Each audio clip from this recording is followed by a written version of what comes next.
सिद्ध करना पड़ेगा साध्य। फिर परमात्मा जब सिद्ध हो जाए तो वहां के बाद भगवान को साधन के द्वारा, भजनात्मक साधन के द्वारा सिद्ध करना पड़ेगा साध्य। और वो भगवान जब वक्त सिद्ध तरीके अपन जब वक्त को समझे या स्वीकारें, वह वक्त वो भगवान जब वक्त कृष्ण तरीके ब्रज में प्रकटे, यहाँ जा कृष्ण तरीके ब्रज में प्रकटे, वह वक्त वो या तरीके के लचीलेपन लिए भरे हुए है। वह लचीलेपन की परिभाषा महाप्रभु जी ने या तरह से करी कि सैव कदाचित जगद उद्धारार्थम अखंड पूर्ण प्रादुर्भूत सन श्री कृष्ण चिच्यते। अपने इन सारे पहलू में परिपूर्ण माने परिपूर्ण ब्रह्मता प्रकट करते हुए, परिपूर्ण परमात्मता प्रकट करते हुए, परिपूर्ण अपनी भगवत्ता प्रकट करते हुए, जब वक्त वो निस्साधन जीवात्मा के बीच में प्रकट हुए, वक्त वापू श्री कृष्ण कहला जाए। एक बहुत बड़ी बात महाप्रभु जी ने अपने को समझा दी। कैसे समझाई कि कृष्ण तरीके प्रकट भयो पर अपनी परिपूर्ण ब्रह्मता नहीं निभा रहे हो है, परिपूर्ण परमात्मता नहीं निभा रहे हो है, परिपूर्ण भगवत्ता नहीं निभा रहे हो है।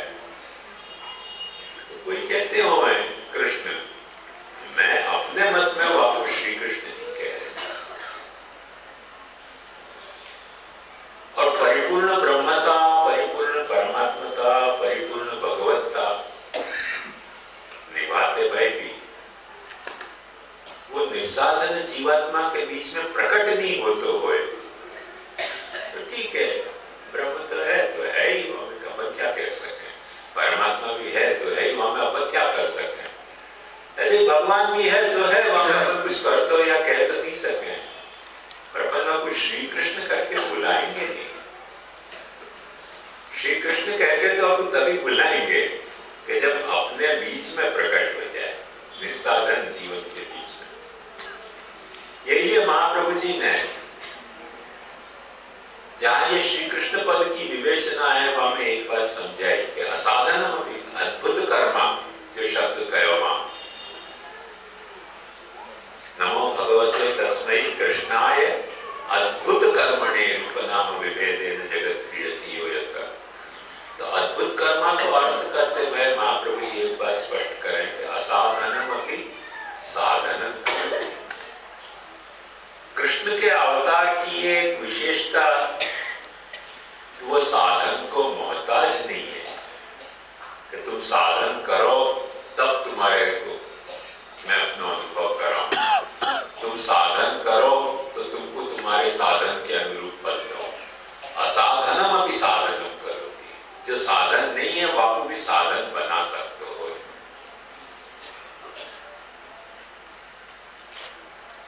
तो बना तो प्रभु सके है, बना तो सब कुछ सके है। आपको जगत बनाया तो असाधन को साधन बनाने में क्या तकलीफ है? एक बात ध्यान से समझो, कर्म से मुक्ति होगी या ज्ञान से मुक्ति होगी या भक्ति से मुक्ति होगी, ये क्या कर्म ज्ञान और भक्ति की सामर्थ्य है? यदि ये कर्म ज्ञान भक्ति की सामर्थ्य होती तो उनकी सामर्थ्य नहीं होके ये अपनी सामर्थ्य हो जाती। क्यों? क्योंकि कर्म करेगा कौन? अपन। ज्ञान प्राप्त करेगा कौन? अपन। भक्ति करेगा कौन? अपन। अपन नहीं करें तो बैठे बिठाए कर्म ज्ञान और भक्ति में इतनी सामर्थ्य नहीं है कि वो अपना उद्धार कर दे। अपन जब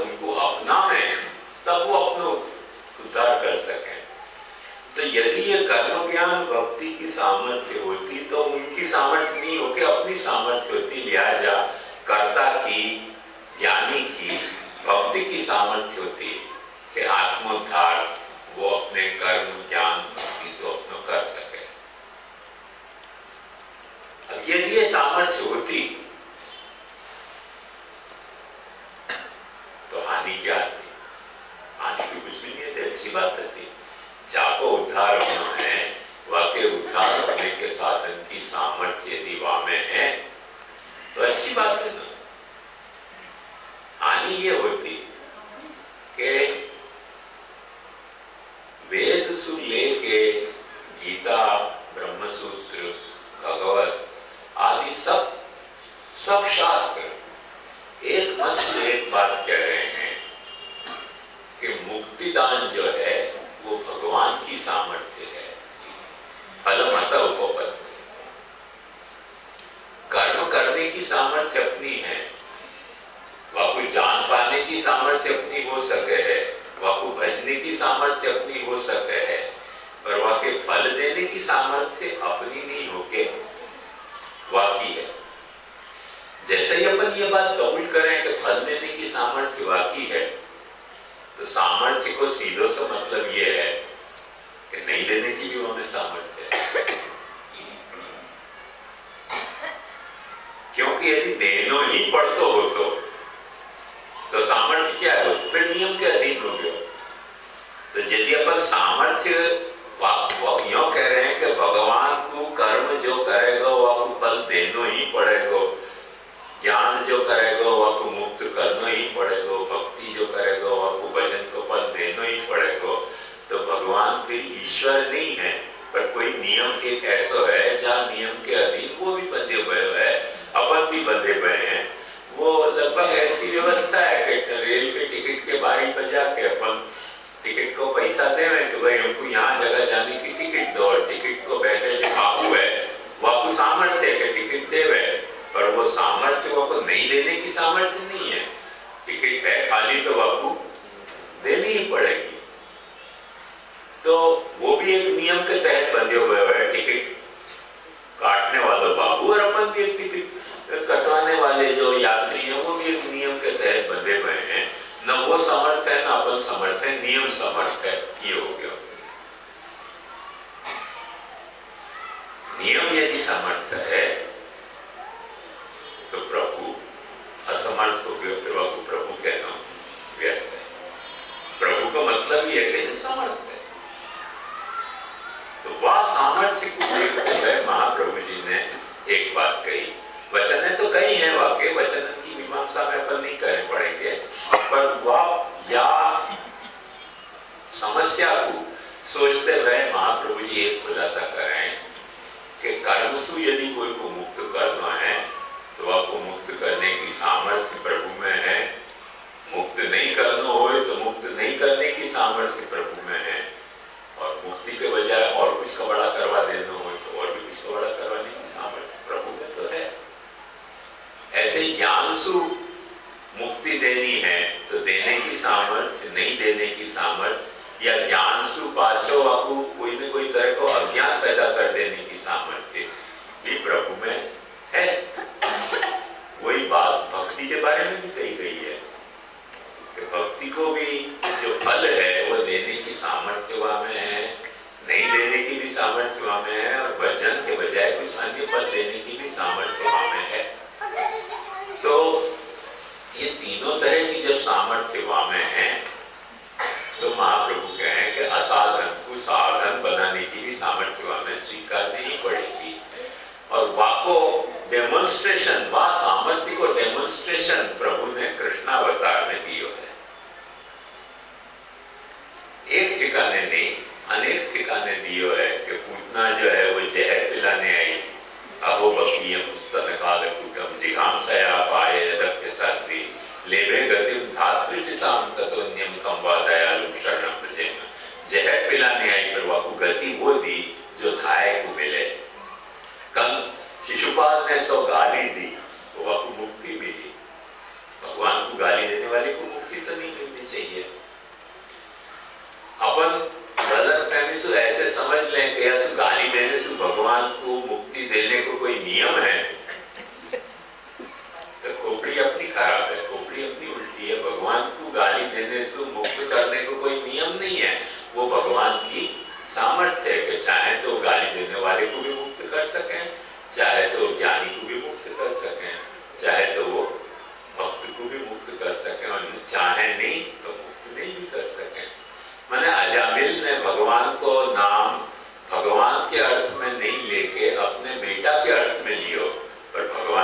जाओ तो वह ये मान के भाई अच्छा तेने बेटा तो सही पर नाम तो मेरो दियो तो चलते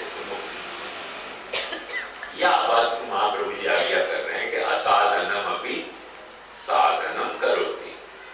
जब भगवान असाधन को साधन बना सके है वो श्री कृष्ण है, ये रहस्य जब महाप्रभु जी समझे हैं तो वह रहस्य को समझ के महाप्रभु जी ने एक बात और देखी कि जो जो जाजा भावसु भगवान को भजे है वावा भावसु वाके अनुरूप अपना रूप धारण करने की सामर्थ्य भी प्रभु में है। तो महाप्रभु जी ने कहे तो श्री कृष्ण मेरो सर्वस्व। ये महाप्रभु जी को भाव है। कोई ने कृष्ण को काम भाव से भजो यासु अपने को काम भाव से भजनो, ये महाप्रभु जी को भाव नहीं है। कोई ने कृष्ण को दास्य भाव से भजो यासु अपने को दास्य भाव से ही भजनो, ये महाप्रभु जी को मत नहीं है। कोई ने कृष्ण को बाल भाव से भजो यासु अपने को बाल भाव से ही भजनो, ये महाप्रभु जी को मत नहीं है। कोई ने ऐसा अपना प्रीतम मान के या पति मान के भजो तो अपने को प्रीतम या पति मान के भजनो, ये महाप्रभु जी को मत नहीं है। महाप्रभु जी को मत है तो आपको सर्वस्व मानो। जो बात कल मैंने आपको बाबा जी की डबली के उदाहरण से बताई तो आपको अपना सर्वस्व मान के भजो। महाप्रभु जी को भाव और कृष्णावतार के भाव में पास इतना सूक्ष्म अंतर है, ये बात को भूलियो मत। वहां कृष्णावतार में कोई ने कुछ मान्यो है भगवान को और वहां में जो मान्यो है वैसो प्रभु ने वाके प्रति स्वरूप प्रकट किया है।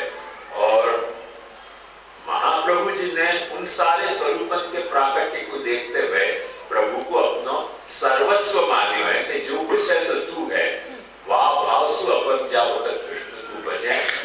तो महाप्रभु जी को जो ठाकुर जी ने ब्रह्म संबंध करना सर्वेशां देह जीवयो सर्वदोष निवृत्ति को वचन दियो और जो ये वाक्य होगा सेवका नाम यथालोके व्यवहार प्रसिद्ध्यति तथा कार्यम समर्प्य एव सर्वेशां ब्रह्मता तथा, ये सब वचन जो है तब सच्चे हैं, नहीं तो खोटे। क्योंकि महाप्रभु जी ने कृष्ण को सर्वस्व मान्यो और जैसे महाप्रभु जी ने कृष्ण को सर्वस्व माने और जाकू सेवा पधराई वाकू महाप्रभु जी ये बात कहते थे कि मैं अपनो सर्वस्व तो को पधराए रहूं, इनको तू अपनो सर्वस्व मानियो। वाके कॉरेस्पॉन्डिंग में एक बात देखो रिमार्केबल ये है कि कृष्ण ने भी ये वचन महाप्रभु जी को दियो है कि जाको तुम हाथ पकड़ोगे वाको मैं छोड़ूंगा। वो एक वार्ता में नहीं कई वार्ता में प्रकट किया है। कैसे महाप्रभु जी ने कहीं के छोड़ दियो, अब महाप्रभु जी शिकायत करी कि मैंने आपको त्याग किया है, अब आप आपको क्यों अरोग रहे हो। ठाकुर जी ने कही नहीं, तो मैंने तुमको प्रॉमिस करी थी कि जहां को हाथ तुम पकड़ाओगे। अब ये जो वचन है या वचन को अर्थ क्या है कि चालू खाता में अपन कोई बालक से ब्रह्म संबंध ले लें और फिर मन में फितूर समझे कि जहां को हमने हाथ पकड़ा दियो वह कृष्ण छोड़ेंगे नहीं, ये चालू खाता की बात नहीं है। वो महाप्रभु जी के भाव की बात है कि भावस्तत्राप्यस्मदीय सर्वस्वश्चैकस्य परलोकस्य तेनायं सर्वभावेन सर्वथा न लौकिक प्रभु कृष्णो मनते नैव लौकिकम। क्योंकि कृष्ण लौकिक स्वामी नहीं है, वह को लौकिक स्वामी मान के भजो मत, वह को अपना सर्वस्व मान के भजो। या तरह से भजते हो तो महाप्रभु जी को दी भाई जो महाप्रभु जी को दियो वह जो वचन है वह वचन को लाभ अपने को भी सेवा के द्वारा या शरणागति के द्वारा या जो भी करते हो वह के द्वारा मिल सके है। पर ये भाव यदि अपना नहीं होए तो फिर तो बात वहां चली गई पाची कृष्णावतार में, क्योंकि बीच में तो महाप्रभु जी तो रहे नहीं ना।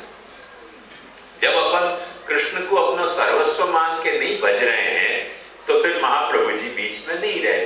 महाप्रभु जी बीच में नहीं रहे तो जाको अपन ब्रह्म संबंध करा रहे हैं कृष्ण सु या जो कृष्ण सु अपने जुड़ रहे है। अब जैसे कई वैष्णव को ये भ्रांत धारणा हो है कि हम फलाने बालक से ब्रह्म संबंध लियो है, भाई फलाने बालक से लियो या ढीकने बालक से लियो ब्रह्म संबंध। सवाल ये नहीं है, जो ब्रह्म संबंध तुमने लियो वो महाप्रभु जी के सिद्धांत के अनुसार ठाकुर को अपना सर्वस्व मानने के लिए लियो कि नहीं, ठाकुर को अपना सर्वस्व मानने के लिए मान के, और ठाकुर को सर्वस्व मानने वाले ने तुमको ब्रह्म संबंध दियो, तो महाप्रभु जी को भाव बीच में, तुम्हारे और ठाकुर के बीच में काम करेगा। और वो यदि तुम्हारा भाव नहीं है तो ठाकुर को भी वो भाव नहीं है, फिर तो भाव कैसे हो गया? कृष्णावतार को भाव हो गया। कृष्णावतार को भाव क्या कि जो है वो काम से बज रहे हो तो वाक्य प्रति भगवान जो है वो कांत बन गए, जो बाल भाव से बज रहे हो तो वाक्य प्रति बाल भाव से बन गए, कोई द्वेष भाव से बज रहे हो तो आपको भगवान ने गला भी काटे हुआ, गला घोंटे भी है, कोई की चोंच फाड़ी है, कोई की गला चीर के निकले हैं, कोई के माथे पे इतने जोर जोर से नाचे हैं कि माथा लोही लुहान हो गया काली को। ऐसे तो कई तरह से भगवान ने सब वक्त जो है वो कोई आनंद ही नहीं की, जो है कई उपद्रव किए वहां कृष्ण लीला में। वहां में सो अपने साथ क्या करेंगे, अपने को क्या गारंटी? अपन समझो ठाकुर जी को अकासुर के भाव से बचना चाहते हैं। हमारे मुंबई में एक वक्त ऐसे गया हो, बट मजेदार घटना सुना, सामग्री कंपटीशन में अच्छी सामग्री कौन बनावे। आजकल सब चीज की कंपटीशन है, अन्नकूट की कंपटीशन, चप्पल गो की कंपटीशन, श्रृंगार की कंपटीशन, तो सामग्री की कंपटीशन हो गई कि सामग्री कौन अच्छी बनाए। तो गोवा के शनाथ जी बने, वहां में सब पिस्ता की आंखें बनी और सब तरह को, फिर सब लोगों ने कहा हाँ ये सामग्री बहुत सुंदर बनी और वो कंपटीशन में जीत गया। वो सामग्री को करना क्या? खा जाना। यदि अपन वह सामग्री को खा जाए जहाँ में श्रीनाथ जी बनाए, खोआ के जहाँ में चारोली भी है और पिस्ता भी है और बादाम भी है और किशमिश भी है, तो ठाकुर जी को क्या लगता होगा कि ये सब जो है उल्टी भक्त नहीं है, ये सब कोई अकासुर बकासुर प्रलंबासुर की औलाद है, पाछी आ गई है। जब ये उनकी औलाद आ गई है, मतलब संप्रदाय में आ गई है उनकी औलाद, तो फिर भगवान थोड़ी कोई फिर महाप्रभु जी को जो वचन दिया वह वचन छुपा लेंगे। वो तो कृष्ण लीला का वचन पालेंगे कि इनकी चोंच फाड़ो, इनको पेट फोड़ के निकलो बाहर, अघासुर के पेट फोड़ के बाहर निकले। वो सारे उपद्रव तो प्रभु कर सके नहीं, क्योंकि कर तुम अगर तुम कर तुम प्रभु समर्थ है। तो बात करते हुए प्रभु तो महाप्रभु जी को कोई आपत्ति नहीं है, तो बड़ा बलो आप खा जाओ, श्रीनाथ जी को खा जाओ, जिसको खाना है बाबू खा जाओ, हमें क्या बुरी बात है। तो तुम्हारी और भगवान की आपस की बात है, महाप्रभु जी थोड़ी बीच में बोलेंगे श्रीनाथ जी को खा जाओ, सबको खा जाओ, दुनिया भर को खा जाओ, तो वहां में महाप्रभु जी नहीं बोलेंगे। हमारे मुंबई में और एक उपद्रव बड़ा मजेदार है, चपाती में श्रीनाथ जी प्रकट हुए। चपाती में श्रीनाथ जी प्रकट हो गए खावे की अचानक, और वैष्णवन की भीड़ को भीड़ क्यों लग गई है, चपाती में श्रीनाथ जी प्रकट हुए। वो जिनके यहाँ घर में प्रकट हुए चपाती में श्रीनाथ जी, वो मेरे को भी बुला गया है, आप भी दर्शन करने चलो। मेरी तो भूख नहीं लगी है, भूख का नहीं सवाल है, श्रीनाथ जी चपाती में प्रकट है, तो खाने हो तो चपाती में श्रीनाथ जी के दर्शन करें, तो खाने तो है नहीं वो चपाती जहाँ में श्रीनाथ जी प्रकट हुए। तुम क्या करोगे चपाती को जब श्रीनाथ जी प्रकट हो गए? सेवा में बदलाव के बोले चपाती तो सेवा में कैसे बदलाए, तुमने प्रकट किए क्यों, ये खुलासा करो। बोले हमने प्रकट किए नहीं, पर असल में क्या है कि कच्ची रोटी पे मैदा को श्रीनाथ जी को वो सांझी बनाने को रख दो, तो फिर सेको, तो चपाती में श्रीनाथ जी प्रकट हो जाए। फिर सब भीड़ इकट्ठी हो गई, चलो प्रकटे श्रीनाथ जी। वो श्रीनाथ जी चपाती में प्रकट है, वह श्रीनाथ जी को करना क्या, ये तो सवाल होगा ना। अंत में कोई बालक के पास पूछने गए क्या करना है श्रीनाथ जी को, थोड़ी दिन में चपाती सड़ने और लगी। पुराने बचपन में हमने कहानी पढ़ी थी कि गुरुजी शालिग्राम जी की पूजा करते थे, और शालिग्राम जी की पूजा करते करते तो गुरुजी को बाहर काम जाना था, तो चेला को गयो कि भाई जी पूजा करियो, तो पंचामृत स्नान करा तो सब करता, वो कहीं अचानक पंचामृत स्नान कराते कराते उठ के भाग गए, वो दही दूध लपटे हुए हो तो कौवा उठा के शालिग्राम जी को ले गयो। भगवान ने देखो अभी तो शालिग्राम जी तो कौवा उठा के ले गयो, अब अपन जानो कहाँ, गुरु जी को जवाब क्या देंगे?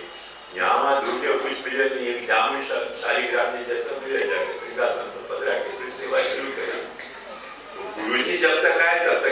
सड़ गए हो। गुरुजी ने कह रहे भाई ये शालिग्राम की ऐसे सड़ कैसे गए? तो वहां ने कही कि पुनी पुनी चंदन पुनी पुनी पानी, ठाकुर सड़ गए हम क्या जानिए।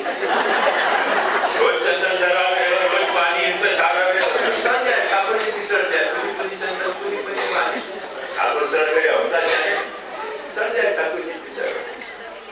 ऐसे चपाती न प्रकट हो जाए तो कुछ लपड़ा है ना, पुनी पुनी चंदन पुनी पुनी पानी को। तो यार रहस्य को ध्यान से समझो, वो सब प्रकार जो है वो स्वतंत्र प्रकार है। पुष्टि मार्ग की जीव स्वतंत्र केवल भक्त न था, बाकी બધું થાય, शैतान થાય, राक्षस થાય, अगासुर થાય, बकासुर થાય, प्रलंबासुर થાય, भक्त न था। पुष्टि मार्ग की जीव स्वतंत्र। ये जो सिद्धांत है ना, वहां में महाप्रभु जी की गारंटी नहीं है। ठाकुर जी जाने और तुम जानो, जो करना है सो करो। महाप्रभु जी सर्व सिद्धांत विनिश्चयम जो कह रहे हैं, गंगात्वे सर्वदोषाणां गुणदोषादिवर्णा गंगात्वे निरूप्यस्य तद्वदत्रापि च कह रहे हैं।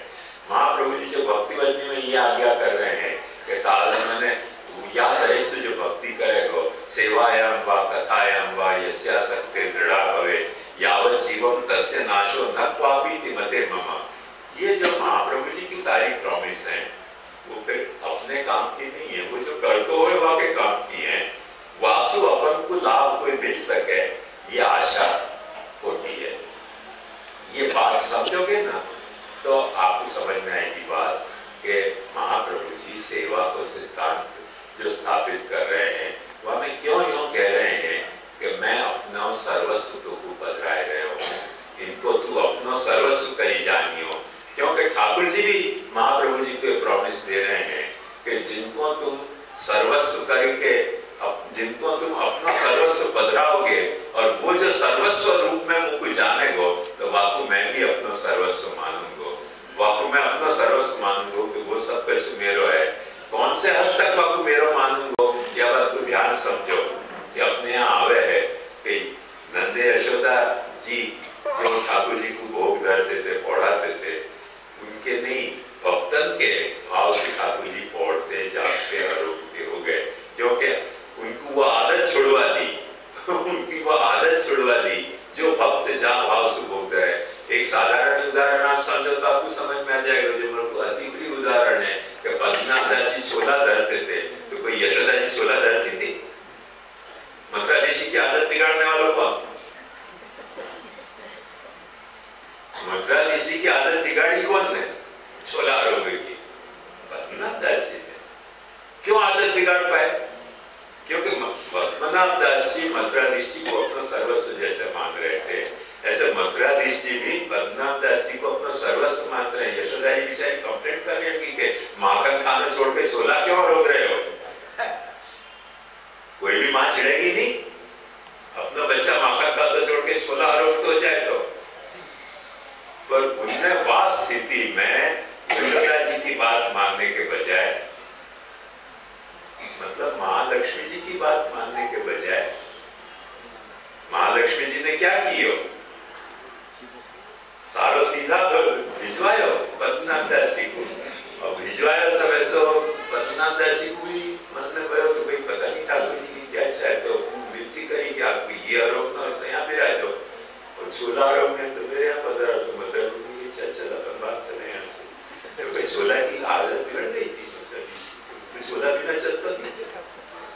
तो यशोदा जी की डाली आदत बिगाड़ी जा सके बशर्ते अपन वह ठाकुर को अपना सर्वस्व माने, तो वो ठाकुर भी अपने को इतना सर्वस्व माने को कि छोला ही भावे और कुछ नहीं भावे।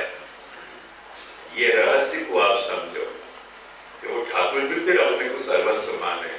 मैंने डोगरी की वार्ता में आवे कि नहीं तो वही स्कूटी बंद कर देते और कहते खिलौना क्या लाई पहले बता, शाक क्या लाई वो बता, बहुत सुंदर मिठाई बनाई वो बता, तो फिर स्कूटी खोलो नहीं तो नहीं खोलो, बैठे रहो।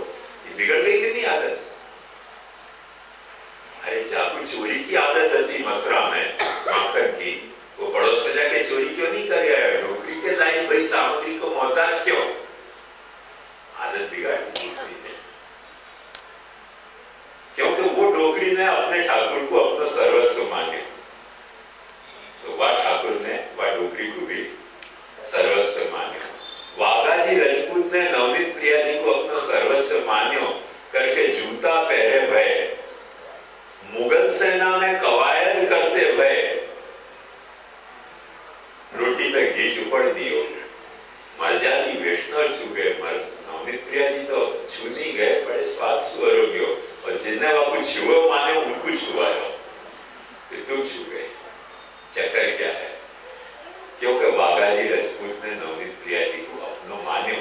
तो नवनीत प्रिया जी ने वाघाजी राजपूत को अपनो सर्वस्व मान्यो। भाई तू मुगल सेना में काम करतो है तो मेरो है, और तू ऐसो राजपूत हो तो मेरो है, तू ब्राह्मण हो तो मेरो है, तू मेहार ढीमर हो तो मेरो है। वो जो भोग है मोहना भंगी तो मोहना भंगी है, तो बाकी कड़ी श्रीजी बाबा हरोगे कि नहीं हरोगे? क्योंकि वाकू अपनो सर्वस्व मान्यो, परे को अपनो सर्वस्व मान्यो। परे के पास तो कोई पुष्ट करे भी ठाकुर जी नहीं है, ध्यान से देखो, पुष्ट करे भी ठाकुर जी नहीं है, ठाकुर जी भी नहीं है। गुसाई जी के खड़ा से उछल के गिरियो गयो एक कंकड़ हतो, वह कंकड़ पत्थर को वाने अपनो परे नाम से सर्वस्व मान्यो। परे भैया को कृष्णा जी ने भी अपनो सर्वस्व मान्यो। और वाने के दो पत्थर भरोगे कि एक पत्थर से काम नहीं चले, तो खुद की आरोगी भाई पत्थर भी खुद पासे आरोपते। अपने यहाँ कहो कि अनुप्रसादी वस्तु भोग धरनी चाहिए, पर वो नियम कौन ने तोड़े? आदत बिगाड़ी कौन ने? परे ने आदत बिगाड़ी उनकी, ठाकुर जी की। वो गुसाई जी की आदत नहीं चली, वहां काम नहीं आई। वहां वार्ता में आवे देखो कि जब ठाकुर जी गुसाई जी के यहाँ से पातल जाती थी धरी भाई प्रसाद की, वो पासी अपने ठाकुर जी को धरती थी, और सबने शिकायत करी करे भोग धरी भाई सामग्री पासी भोग धरे। गुसाई जी ने बोला तो पूछे ऐसा उद्यम क्यों करे भाई? ये नियम तो आपके घर के बालक पालेंगे, खाई हुई पातल नहीं खानी। हमारे बालक तो खाते खाते खेलते खेले बग जाए, खेलते खेलते पासे आके खाले बैठ जाए, तो वो नियम हमारे घर में नहीं चले। हमारा आदत बिगाड़ दी ठाकुर जी की। क्यों बिगड़ी आदत ठाकुर जी की? मैं आदत बिगड़ी या अर्थ में कह रहा हूं कि भाव को अनुसरने की क्षमता कितनी है। ठाकुर जी कोई क्रूर नहीं है, ठाकुर जी तो आनंदमय है, पर कंस की दृष्टि से डर के देखोगे तो ठाकुर जी की भी आदत बिगड़ जाएगी, वो भयंकर लगने लग जाए। गोपिकान के दृष्टि से प्रेम से देखोगे तो ठाकुर जी की भी आदत बिगड़ जाएगी। भाई जब गोपिका के सामने आवे तो प्रीतम बन के ही आवे। सांदीपनी की ऋषि की तरह से ठाकुर जी को पढ़ाने के बाद से देखोगे तो ठाकुर जी की सर्वज्ञ होने के बाद भी आदत खराब हो जाएगी। वो तुम्हारे पास पढ़ने के लिए पोता खोल के बैठ जाएंगे कि भाई दो चार बात पढ़ावे तो समझ में आवे, नहीं तो उनको कैसे समझ में आ सकेगी क्या बात है? तो या रहस्य को समझो कि सर्वज्ञ सर्वशक्तिमान सर्वव्यापी की भक्त जो है वो आदत बिगाड़ सके है, पर बाकी शर्त बिल्कुल साफ सुथरी एक है कि तू मैं तो को अपना सर्वस्व पकड़ाए रहे हूँ, इनको तू अपना सर्वस्व करी जानियो।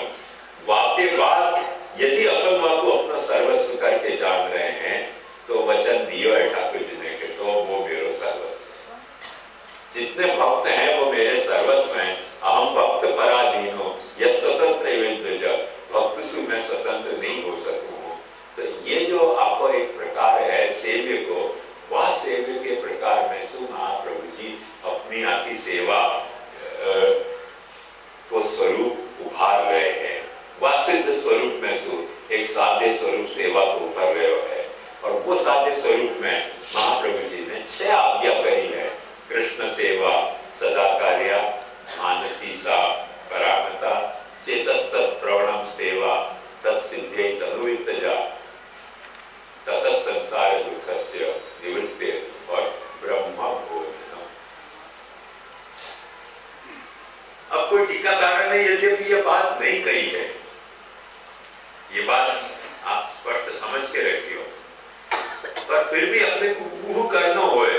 अपन 2-3 दिन से ऊह को निरंतर प्रकरण सोच रहे हैं, समझ रहे हैं, सुन रहे हैं, तो ऊह करना होए तो आपने को एक अच्छो ऊह कर सको कि ये जो 6 सेवा के पहलू श्री महाप्रभु जी अपने को समझा रहे हैं, इन सेवा के 6 पहलू में भगवान के जैसे ऐश्वर्य वीर यश श्री ज्ञान वैराग्य के 6 गुण हैं, ऐसे इन सेवा की 6 आज्ञा में सेवा के उन गुणों को प्रकट करने को साध्य भाव है कि नहीं?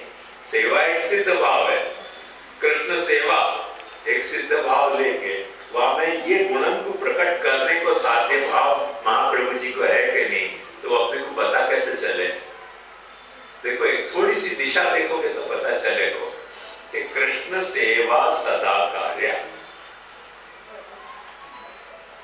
कृष्ण सेवा सदा कार्य जब महाप्रभु जी आज्ञा कर रहे हैं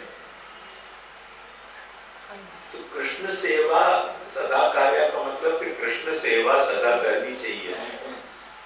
टीकाकार ने या प्रश्न पे पढ़ो भारी विचार किया कि भाई सदा कृष्ण सेवा कैसे हो सके? क्या सोनो नहीं, क्या खानो नहीं, क्या कमाने नहीं जानो, क्या शादी नहीं करनी बाल बेटा बच्चा की, क्या धंधा नहीं करना? यदि अपन ये सब काम कर रहे हैं तो कृष्ण सेवा सदा कैसे हो सकेगी? कोई को बाहरगाम जाना पड़ता है तो बाहरगाम भी जाना पड़ेगा, तो कृष्ण सेवा सदा कैसे होगी? सदा तो नहीं हो सकेगी। समझ में आई नहीं डिफिकल्टी आपको? पर बात ध्यान से समझो कि जब महाप्रभु जी आज्ञा कर रहे हैं कि कृष्ण सेवा सदा कार्य, तो कृष्ण सेवा के बाद ऐश्वर्य की बात कर रहे हैं। कौन से ऐश्वर्य की?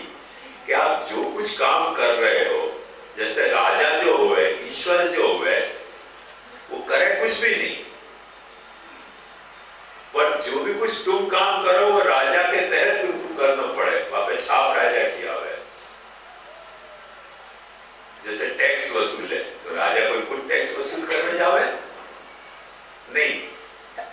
नगर की जो है वो सफाई कराओ तो कोई राजा खुद नगर की सफाई करने जावे, पर करे कौन? सब राजा के अधीनस्थ जो कर्मचारी हों वो सब काम करें, और वो सारा काम के द्वारा राज्य चलते हुए तो कहा जाए कि राजा को राज्य बड़ो अच्छे ढंग से चल रहे हो। हर काम जो व्यक्ति जो कर रहे हो सो करिए। जैसे पढ़ाने को जो महकमा होगा वो पढ़ा तो होगा, आबकारी को जो महकमा होगा वो आबकारी के पैसा देते होगा, जाके जो महकमा होगी खेती को जो महकमा होगा वो खेती की निगरानी रखते होगा। वो क्या कहें आपको, खेती की जो बांधी जाए ना, हर वक्त पैमाना मापे जाए, तो कोई राजा थोड़ी करने जाएगा। जो महकमा के होंगे वही लोग सब जाएंगे, पर कियो क्या जाएगा? राजा के हुक्म से राजा के साथ हो रहे हो।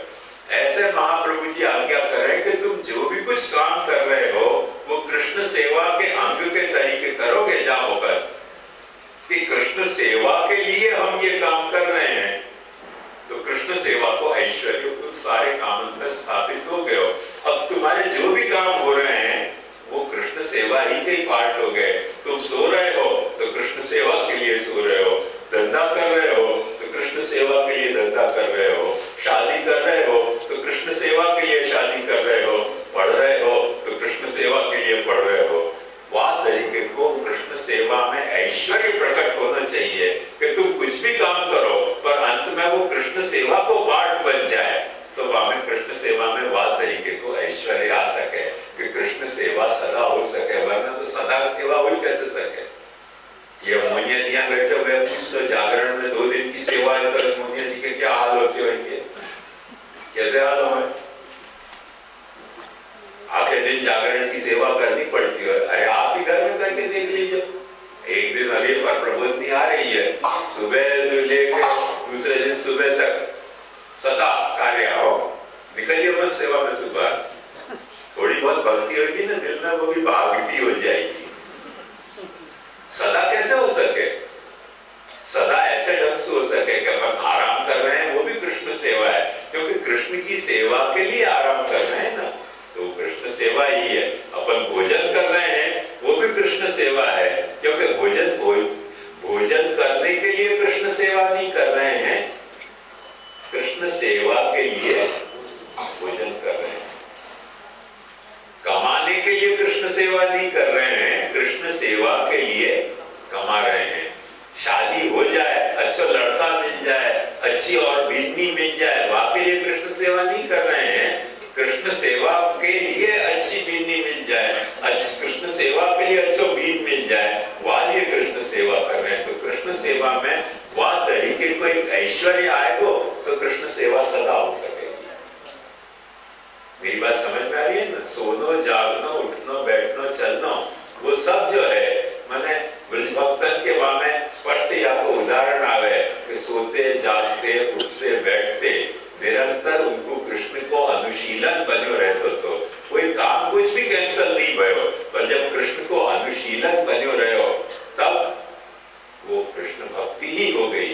ऐसे कृष्णानुशीलनात्मिका अपनी वृत्ति हो गई तो कृष्ण सेवा सदा कार्या में कृष्ण सेवा में वो भगवान को जो ऐश्वर्य को गुण है वो प्रकट हो गए और कृष्ण सेवा सदा कार्या।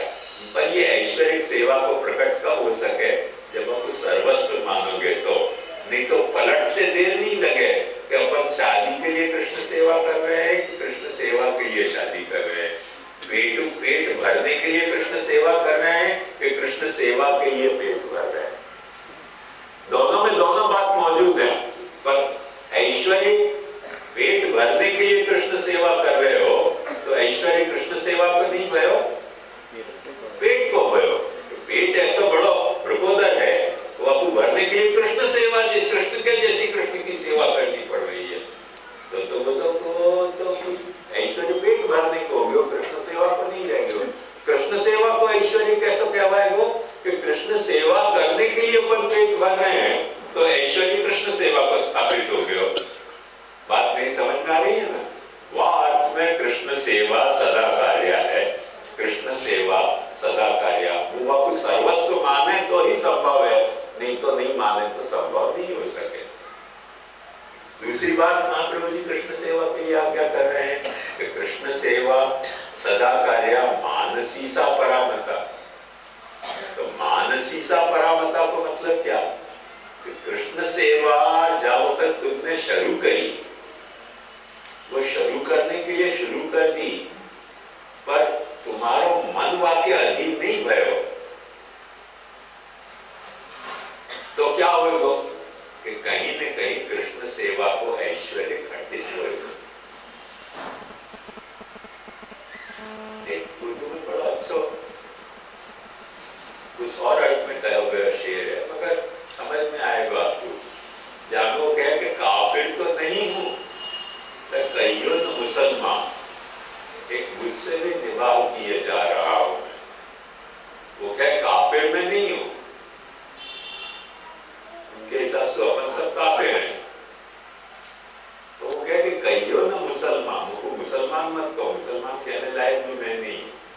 तो मुसलमान क्यों नहीं है? तू तो मुसलमान है ही। तो मुसलमान इस्लाम में बुत परस्ती को निषेध है और मेरी जो प्रियतमा है वो बुद्ध है, तो वास्तव में प्रेम निभा रहे हूँ, एक बुद्ध परस्त एक बुद्ध से निवाह तो मैं कर रहे हूँ, या के लिए पक्का मुसलमान अपने नहीं करता, काफिर तो नहीं हूँ।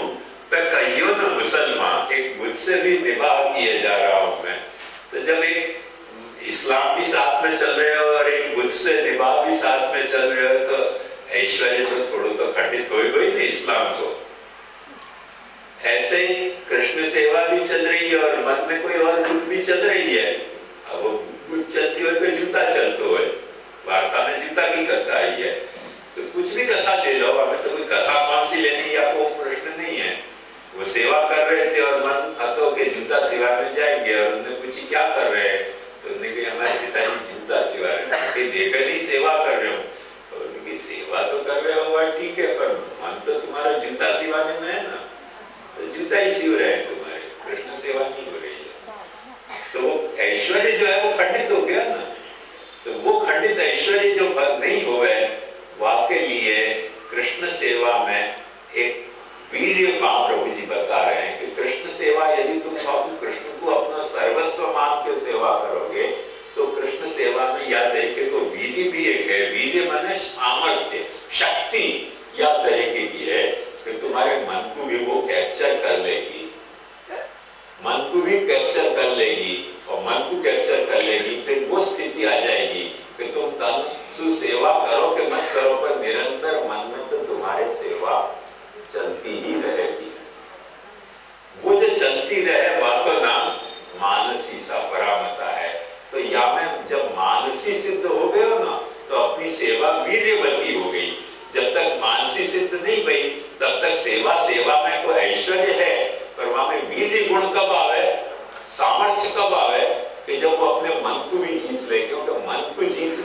बड़े के लिए मुश्किल है। जिनने हजार वर्ष तक किए वो भी मन को नहीं जीत पावे, तो अपन अपने मन को कैसे जीत सकेंगे? पर तुम अपने मन को नहीं जीत सको, पर कृष्ण सेवा तुम्हारे मन को जीत सके है, ऐसे महाप्रभु जी अपने को प्रॉमिस दें। पर बाकी शर्त बिल्कुल साफ है। शर्त यह है कि कृष्ण को सर्वस्व मान के कृष्ण सेवा करोगे तो ये कृष्ण सेवा तुम्हारा मन जीतेगी। और कृष्ण को सर्वस्व मान के तुमने कृष्ण सेवा नहीं करी तो ये कृष्ण सेवा तुम्हारा मन नहीं जीतेगी। कोई और चीज एक मुझसे भी निभाव किए जा रहा हो जाए तो, या ये मानसी सा परामता में महाप्रभु जी के हिसाब से अपन आनंद से ये सोच सके हैं कि कृष्ण सेवा को भगवान को जो वीर गुण है वो प्रकट हुए है। तो ऐश्वर्य वीर और फिर आगे है चेतस, माने कृष्ण सेवा सदा कार्य मानसी सा परामता चेतस तत् प्रवणम सेवा। कृष्ण में प्रवण चित्त ही सेवा है। तो ऐश्वर्य वीर और यश, सेवा को यश क्या है? सेवा को यश ये नहीं है कि तुम कृष्ण सेवा कर रहे हो और तुमने कृष्ण सेवा को जो है वो या तो ऐसी साध ली कि सब कुछ तुम्हारे क्रियाकलाप कृष्ण सेवा के अंग बन गए, या में कृष्ण सेवा को ऐश्वर्य प्रकट भयो पर कृष्ण सेवा को यश नहीं प्रकट भयो। समझो मन में तुम्हारे कृष्ण सेवा चल पड़ी तो कृष्ण सेवा को सामर्थ्य वीर्य प्रकट भयो पर यश नहीं प्रकट भयो। यश प्रकट काय को कहना, एक बार ध्यान समझो। कोई भी चीज को, जैसे एक बात समझो, कोई भी अच्छी चीज है, अच्छी से एक बंसी की धुन बज रही है, अच्छों से एक रसगुल्ला या गुलाब जामुन अपने सामने आ गया तो मन में वाकु खाने के विचार, मन में वाकु सुनने के विचार चल पड़े, मानसी सेवा चल पड़े तो हमें यश प्रकट नहीं हुए। यश प्रकट तो हुए मन में कोई चीज चढ़ गई वासु, वहां पर यश प्रकट नहीं हुए। मन में कोई चीज चढ़ गई वासु, वहां वस्तु को सामर्थ्य प्रकट हुए। पर यश प्रकट कब हुआ है वहां को स्पष्ट प्रमाण ये बताया है कि जब वो तुम्हारे चित्त में चढ़ जाए। चित्त में जो वस्तु चढ़ गई वो तुम्हारे अहंकार को कंट्रोल करेगी, वो तुम्हारे मन को कंट्रोल करेगी, तुम्हारे व्यवहार को कंट्रोल करेगी, तुम्हारी बुद्धि को कंट्रोल करेगी। चित्त में चढ़ना एक ऐसी चित्त एक अपने मन, अपने भीतर अंतःकरण को एक वो पार्ट है कि जो इन सब चीजों को कंट्रोल करे है और कभी सामने आवे। यही चित्त को महाप्रभु जी और भागवत वासुदेव कहें। वसुदेव सर्वत्र विराजमान है चित्त, पर कहीं भी वो प्रकट नहीं विराजे है। चित्त है ये पता कैसे चले? देखो एक सरल एक उदाहरण से पता चले अपने को कि चित्त अपना कैसे काम करे। अपन जाग रहे हैं अभी तो अपनी आंखें खुली हुई हैं, कान खुले हुए हैं, नाक खुली हुई है, अपनी चमड़ी खुली हुई है, यासु अपने को संवेदना हो रही है, अपन की बुद्धि खुली हुई है, अपन आप मेरी बात सुन रहे हो, आपको समझ रहे हो। मन आपको शायद थोड़ा बहुत लगता हो या थोड़ा बहुत और भी कहीं लगता हो बुद्ध की तरह, तो वो सब आपके मन की और आपकी बात है, वहां में कोई घबराने की बात नहीं है। मन तो स्वभाव ऐसा ही है। पर एक रहस्य समझो, अहंकार भी आपको होएगा। अहंकार कोई बुरी बात नहीं है। अहंकार होने को मतलब क्या कि हाँ हम सुन रहे हैं, ऐसा भाव जो है वो आपको अहंकार है, वो भी आपको हो सके। पर चित्त को मतलब क्या? बहुत गंभीर है। जब आप सो जाओ तो ना आंख से दिख रहे हो है, ना कान से सुनाई दे रहे हो है, ना बुद्धि कुछ सोच पा रही है, ना आपको आप कहाँ हो आपको होश है। कोई भी चीज को आपको होश नहीं है। पर अचानक आपको कोई नाम लेके बुलावे तो आप जग कैसे जा रहे हो? जैसे आप सो रहे हो और कोई हल्ला मचा रहे कि दीपक भाई, आप जगे कैसे? क्योंकि चित्त में आपके चढ़ी हुई बात है कि आप दीपक भाई। चेतस्तत् प्रवणम सेवा। चित्त में जो बात चढ़ गई वो चढ़ गई बस। ऐसे चित्त में कृष्ण सेवा चढ़ गई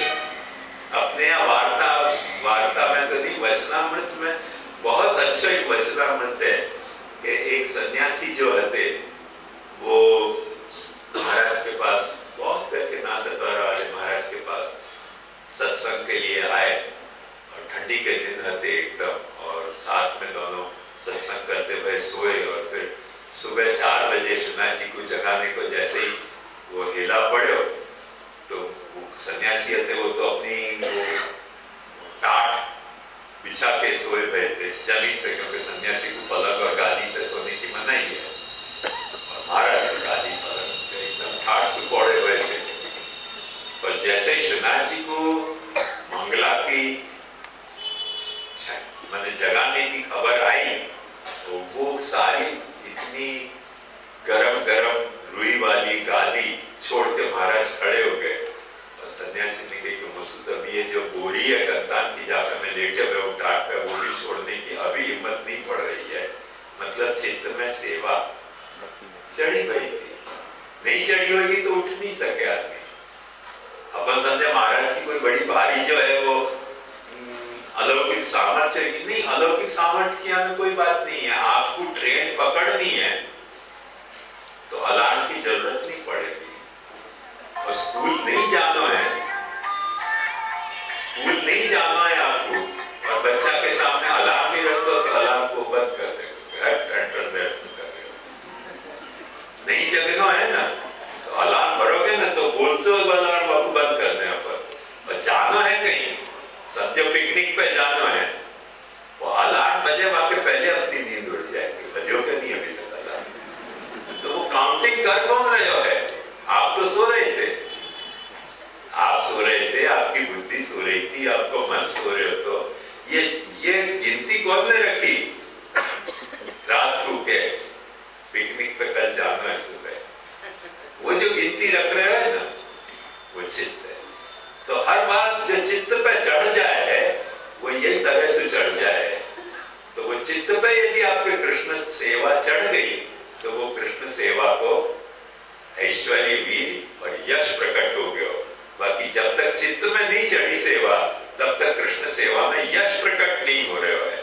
क्योंकि दुनिया में जा चीज को भी अपने भीतर यश है वो ऐसा ही है कि जो चीज अपने चित्त में चढ़ गई वहां को अपने को यश है।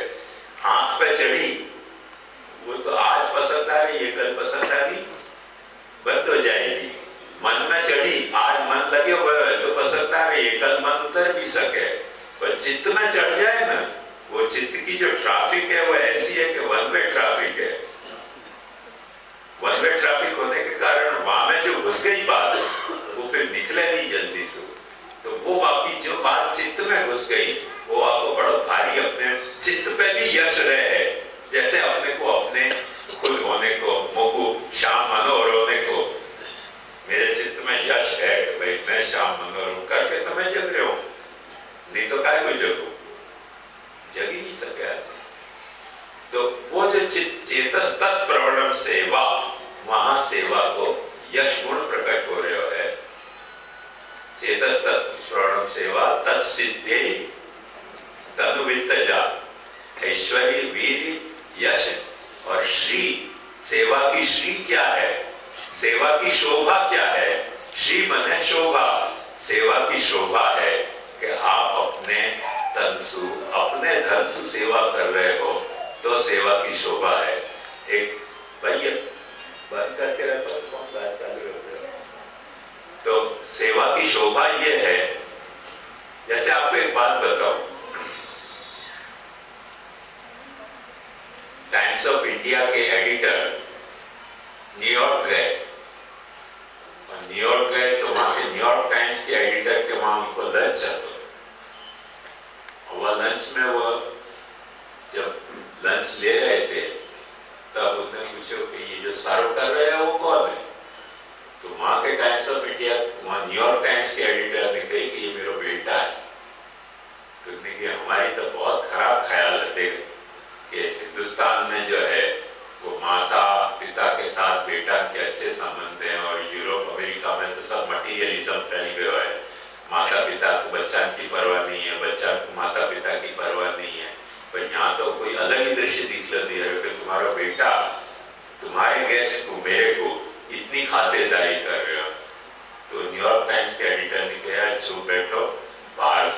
बोला तो सर करने के लिए तो $2 देने पड़ते, ये $1 में फिक्स हुआ। सेवा तो है ना, सेवा है पर तनु वित्तजा नहीं है। वो बेटा भी सेवा तो कर रहे हो है, अपने बाप के गेस्ट की सेवा ही तो कर रहे हो ना, पर क्या नहीं कर रहे हो? बाप को भी पता है बराबर कि आने वाले गेस्ट की सेवा खाली वित्तजा ही करनी है। क्यों? मैं सर थोड़ी करूंगा, वो तो मैंने टाइम्स ऑफ इंडिया को एडिटर है और मैं तो न्यूयॉर्क टाइम्स को एडिटर हूं। मैं काय को सर करूं? नौकर कहां से आएगा? बाहर को नौकर महंगो आएगा $2 में, घर को बेटा $1 में सौदा पट गयो। तो वो तनुजा कर रहे हो है और ये वित्तजा कर रहे हो। तो टाइम्स ऑफ इंडिया के एडिटर को पहली बार पता चलो कि तनु वित्तजा नहीं करने से आदमी की कैसी दुर्गति हो है।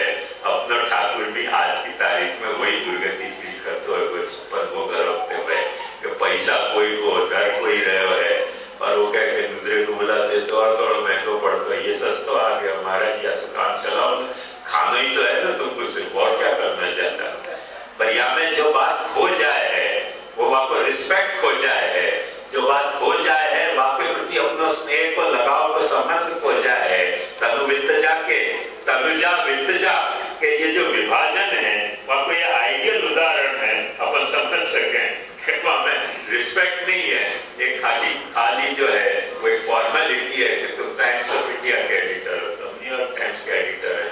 बाहर से कहे को महंगो बुलाना तुमको परोसने वाले घर में एक बेटा अवेलेबल है, $1 में आ रहे हो, चलो फर्स्ट है खाओ फूटो है। अपने ठाकुर जी के प्रति भी अपना वही भाव प्रकट हो रहे हो, सच्चो भाव प्रकट नहीं हो रहे हो। सच्चो भाव यदि अपने को सेवा को प्रकट करना है, सच्ची शोभा यदि अपने को सेवा की प्रकट करनी है, तो महाप्रभु जी कह रहे हैं तत्सिद्धयै तनु वित्तजा, तुम अपने धन से सेवा करो तो सेवा की शोभा प्रकट होगी। नहीं तो न्यूयॉर्क टाइम्स और टाइम्स ऑफ इंडिया के एडिटर को आपसी लंच है, में सेवा नहीं है, वही काम काज चल रहा है वहां। तो ये जो है वो आपका एक प्रकार है सेवा को यश को प्रकट करने, श्री को प्रकट करने को। तत्सिद्धयै तनु वित्तजा ततः संसार दुःखस्य निवृत्ति, संसार दुख की निवृत्ति। संसार को जो दुख है, दुख अपने को कोई भी चीज को कब हो है, एक बार ध्यान से समझो कि जब वह चीज के बारे में अपनो आसक्ति हो तो अपने को दुख हो है। अपन ने अपने घर में कोई पत्थर फेंके तो अपने को बड़ा दुख हो है, दूसरे के घर में कोई पत्थर फेंके तो अपने को दुख हो है। क्यों नहीं दुख हो है? क्योंकि दूसरे के घर में अपने आसक्ति नहीं है। अपने घर में झगड़ा हो तो अपने को बड़ा दुख हो है, पड़ोसी में झगड़ा हो तो अपने को दुख हो है। दुख नहीं हो, पड़ोसी को है, कान जाके सुने क्या झगड़ा है और क्या क्या कई बातें जानने मिले ना वहां पड़ोसी के क्या क्या कारण से झगड़ा हुआ है, वहां में सुख हो गया अपने को। वो बेचारे गरीब तो झगड़ रहे हैं और अपने को दुख होने के बजाय बड़ी मजा आ रहा है, मैंने बिना बिजली के खर्च के टीवी देखने मिले, ऐसा सुख हो है। ये जो सुख को जो भाव है वो क्या है कि अपने को आसक्ति है झगड़ा सुनने की गांव के, वो आसक्ति के कारण अपने को वहां में दुख नहीं हो है। अपना झगड़ा करने की अपने में ताकत नहीं है तो वाली अपने को दुख हो गए। तो ये बात ध्यान समझो कि संसार दुख में जो संसार के विषय हैं उनमें अपनी आसक्ति सांसारिक विषय के कारण से होगी तो वो अपने को दुख पैदा कर सके। अपने को सांसारिक विषय में सांसारिक हेतु से आसक्ति नहीं होके भगवत सेवोपयोगिता आसक्ति होगी तो भगवत सेवा में काम आते होंगे तो वो सेवोपयोगी दुख होगा। नहीं सेवा में काम आते होंगे तो दुख ही नहीं होगा, रहे तो क्या जाए तो क्या। बात समझ में आई ना? वार्ता में देखोगे तो कई ठिकाने ऐसा आवे कि वो मान तो नहीं तो भगवान की भक्ति में तो महाप्रभु जी ने कही तो तुम्हारा ऐसा दुख मिट्यो, क्योंकि नहीं तो वो मानते हो तो तुमको भी तकलीफ दे दो, करने नहीं दे दो, वो मानते नहीं तो यार ये तुम्हारा दुख मिट्यो। तो जो अपने को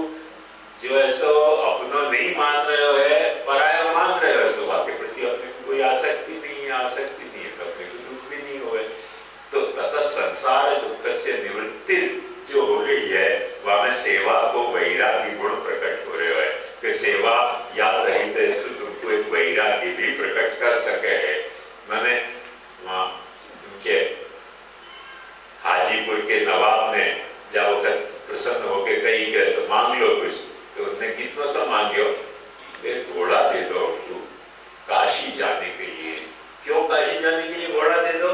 कि कल बैंगन जो है वो ठाकुर जी आरोगेंगे और मैं यहाँ पाटन में हूँ, तो आरोगो कैसे बैंगन? बैंगन में आसक्ति नहीं है। हो कल बैंगन अरोगने का दिन है और ठाकुर जी को बैंगन अरोगा तो कैसे है? आपके लिए घोड़ा मिल गया। हाजीपुर के नवाब ने कही कि ऐसी छोटी चीज क्या मांगी? तो कि भाई हमारे घर के सब काम काज है, कहीं काम आ जाए, घोड़ा की जरूरत थी। जाने के लिए खाली हाजीपुर से बनारस आने के लिए घोड़ा मांगियो। नवाब के खुश होने पे भी या से ज्यादा कुछ नहीं मांगियो, क्योंकि संसार के विषय में आसक्ति होती नहीं, प्रभु की सेवा में आसक्ति होती। आज अपन जो है वो जन्माष्टमी जैसे उत्सव, दिवाली जैसे उत्सव में अपन ऐसा ठाकुर जी यहाँ हिंदुस्तान विराजे हैं और बाल के माँ पता है दर्शन लेने, वर्धरामनी करवाने, न्यूयॉर्क अमेरिका, फोटो पाड़ के ले जाए दिखावे। मतलब आसक्ति ठाकुर जी में नहीं है।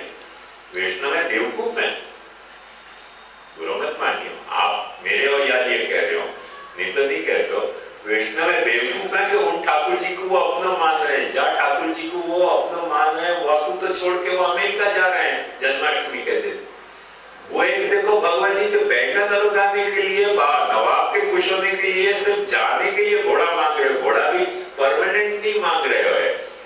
बाकी ठाकुर जी पे कितनी आसक्ति है और आज हम लोगों की कितनी आसक्ति है कि जन्माष्टमी जैसा उत्सव, ठाकुर जी को होली दिवाली जैसा उत्सव, अपनो जन्मदिन अपन यहाँ नहीं मना के, पवित्र अपन यहाँ नहीं मना के न्यूयॉर्क में मना रहे हैं, कोई लंदन में मना रहे हो। मतलब वह ठाकुर जी में अपने को आसक्ति बची नहीं है। अब जहाँ ठाकुर जी में अपने को आसक्ति बची नहीं है, वो ठाकुर जी अपना सर्वस्व नहीं है, वो अपना सर्वस्व नहीं है, तो वो फिर महाप्रभु जी को भावात्मक नहीं है। और महाप्रभु जी को भावात्मक नहीं है तो कृष्ण होगा तो अगासुर बकासुर की तरह तुम्हारा पेट चीरेगा, मारेगा, सत्यानाश करेगा तुम्हारा। वो कोई बात वाह सिद्धांत रहस्य में कहे भय सेवका नाम यथा लोके व्यवहार प्रसिद्धि, वो स्वामी सेवक के बंधन से तुम्हारे साथ वो इन्वॉल्व ही नहीं है। या ये तुम ऐसा कर रहे हो या रहस्य को समझो। तो वाके लिए सबसे पहले ततः संसार दुख से निवृत्ति जो है वो अपना सेवा में वैराग्य को गुण प्रकट करे है। और ब्रह्म बोधनम, तुमको हर चीज में अपने कृष्ण में आसक्ति, कृष्ण सेवा की आसक्ति के कारण तुमको ये अपने आप स्वतः बोध होने लगेगा कि हर चीज जो है वो ब्रह्मात्मक है। जित देखो तित श्याममयी, जहां देखो वहां श्याम के दर्शन आवे, जित जाओ तित आड़ो ही आवे, बिन बतराए बोले मायरी मेरे श्याम लगे संग डोले। तो वो भाव जो है वो तुमको कब आएगा? वो जो भाव है तुमको वो तब आ सके है कि जब तुम्हारी सेवा में ऐसा ऐश्वर्य वीर यश श्री और ज्ञान प्रकट हो जाए कि सर्वत्र जो है वो कृष्ण जो है वो तुमको ब्रह्म को बोध होने लगे, कृष्ण को वहां में विराजमान कृष्ण को बोध होने लगे। तो या तरह से एक आखी ऐसी सेवा जो षड्गुण ऐश्वर्य वीर यश श्री ज्ञान वैराग्य वाले भगवान को शोभ है, ऐसी षड्गुणवती सेवा महाप्रभु जी अपने को सिद्धांत मुक्तावली में समझाना चाह रहे हैं। वो तभी संभव हो सके कि भगवान के इन विविध पहलू